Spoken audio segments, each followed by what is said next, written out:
This is a musical that was, I believe, conceived in Brooklyn, premiered in South Korea, right? And became sort of a sensation in South Korea.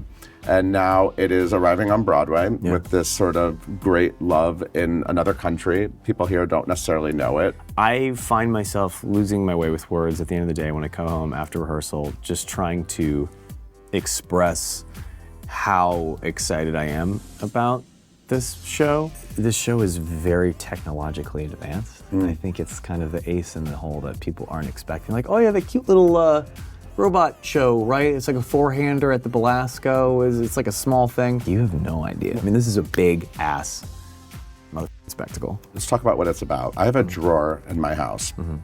And when I open this drawer, I have some of my old iPhones in there.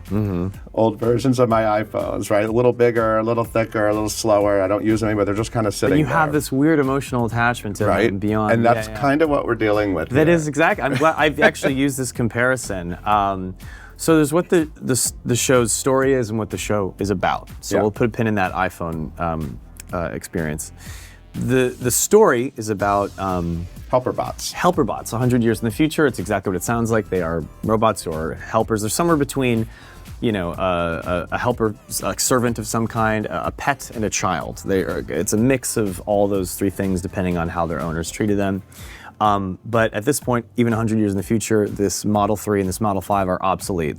They're earlier models in a world of Model 20s or something. And like living in a building where much like a retirement home, because in the way that your drawer is the current retirement building for your iPhone, which for reasons beyond our understanding, we ascribe these emotions to our thing. I mean, they're like appendages, at this point. So the story is these two obsolete helperbots kind of hatch this plan to get in contact with the former owner. That's the plot. The very neat and tidy 90 to 100 minute story.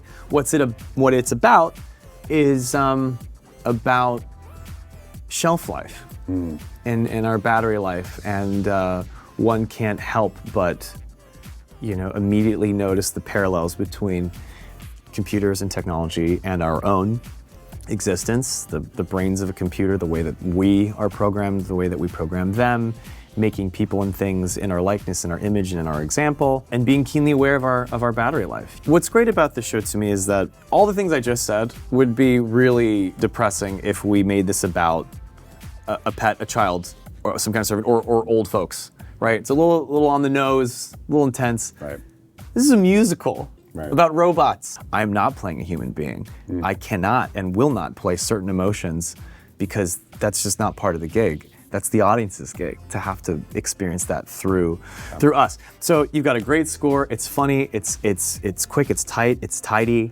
And those are the kinds of shows that I want to experience when being presented with these kinds of, kind of lofty themes. Oliver, who you play, is a helperbot, and I believe he's of an older generation than Helen J. Shen. Yes, which is a little bit of art little imitating life, because she is like full-blown Gen Z, and I am full-blown millennial, and our wiring is different. We relate to on a lot of levels. We both went to the University of Michigan, so there's that nice little footnote to our connection.